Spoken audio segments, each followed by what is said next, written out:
سلامونه وخت مو بخیر ورزشي خبرونو ته ښه راغلاست. د زابل ولایت د بدني روزنې او ورزش آمریت له لوري په شاجوی ولسوالۍ کې د سیمې د 12 لوبډلو ترمنځ 12 اوریزه سیالۍ پیل شوې. دغه سیالۍ چې 15 ورځې به دوام وکړي د پیل په لوبه کې ملي افغان لوبډلې د خپل سیال شفیق لوبډلې 120 منډې هدف د 15 ویکټو په زیان پوره کړ او دغه سیالي د 15 ویکټو په توپیر وګټله.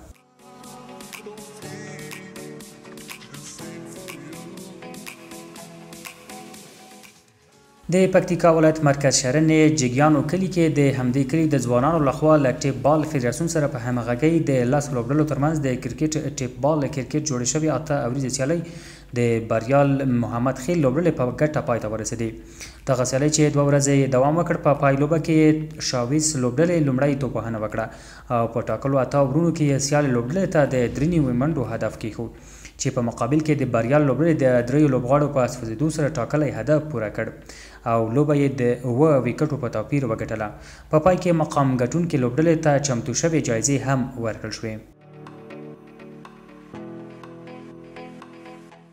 د هیواد د فوټسال ملي لوبډلې لبنان هیواد ته سفر وکړ. د افغانستان د فوټسال ملي لوبډله چې له څه وخت راهیسې په ایران هیواد کې تمرینات ترسره کول لبنان هیواد ته د سیالیو په موخه روانه شوه. تمه ده چې د هیواد ملي لوبډله به د لبنان هیواد له لوبغاړو سره د می میاشتې په 15مه، 29مه او 29مه نیټه خپلې دوستانه سیالۍ ترسره کړي. افغان لوبډلې د دې سیالیو لپاره بشپړ چمتووالی نیولی. د لوبغاړو په خبره تمه شته چې ښې لاسته راوړنې به ولري. په فاریاب کې د 10 لوبډلو ترمنځ د فوټسال غوره لیګ پیل شو. د فاریاب ولایت کې د فوټسال غوره لیګ سیالۍ پرون د فوټبال فدراسیون په همغږۍ او د افغان بیسیم مخابراتي شرکت په مالي مرسته د 10 لوبډلو ترمنځ د فاریاب د سپورټ ادارې لخوا پیل شوې. په هغه مراسمو کې چې په همدې موخه په سپورټي کلب کې جوړ شوي وو، د سپورټ مسؤلینو په دغه ولایت کې د فاریاب په دغه ولایت کې د افغان بیسیم مخابراتي شرکت رغولو استازي او ګڼ شمېر مینوالو برخه اخیستې وه او د ګډون کوونکو ټیمونو یې تشویق کړل. د فاریاب ولایت د سپورټ مسؤلینو د دغه سیالیو د پیلولو هدف د ځوانانو ترمنځ د فوټسال د ودې او پراختیا په لار اچول دي. لومړی لوبه د پادشاه او کوه سعد لوبډلو ترسره کړه او د دغه دواړو لوبډلو ترمنځ لوبه د 6/15 په توپیر د پادشاه لوبډلې په ګټه پای ته ورسېده.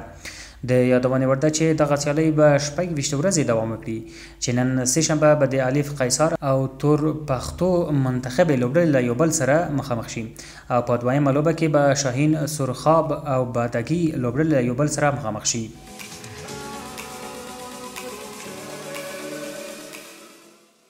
د اولمپیک ملي کمیټې په انګړ کې 10 ورزشکارانو د پاراکور جالب نندارې د اولمپیک ملي کمیټې او سپورټ عمومي ریاست د رهبرۍ په حضور کې وړاندې کړل.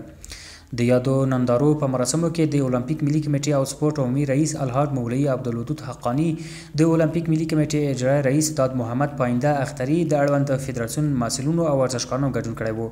د مراسمو ته د اولمپیک ملي کمیټې او سپورټ عمومي رئیس الحاج مولوي عبدالودود حقانی ورزشکارانو ته د ښه راغلاست ترڅنګ ورزشکاران د کلیو، ولسوالیو، ولایتونو، ملتونو او هیوادونو ترمنځ د ارتباط او اړیکو پل یاد کړ او د هیواد مهمه برخه یې وګڼله. د اولمپیک ملي کمیټې او سپورټ عمومي رئیس په خپلو خبرو کې دوی ته د ممکنو اسانتیاو برابرولو ډاډ ورکړ او هیله یې څرګنده کړه چې پاراکور ورزشکاران به په ملي او نړیواله کچه کې لاسته راوړنې ولري.